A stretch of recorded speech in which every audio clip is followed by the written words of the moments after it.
आपकी कामयाबी कोशिश से शुरू होती है। आप जिस दिन कोशिश छोड़ देंगे उस दिन आपकी मौत हो जाएगी। कोशिश करते रहेंगे, आगे बढ़ते रहेंगे। कामयाबी की पहली सीढ़ी कोशिश है। अगर इंसान कोशिश करता रहे तो कामयाबी की तरफ बढ़ता रहता है।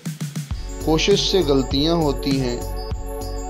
गलतियां इंसान को सबक देती हैं। वो सबक इंसान को आगे बढ़ाता है।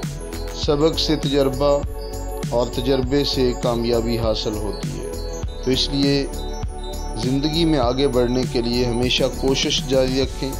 कोशिश कभी भी तर्क ना करें। हालात जैसे भी हों, वाक़यात जैसे भी हों, आपका जो कदम उठा वो आगे जाना चाहिए। कोशिश जारी रखनी चाहिए।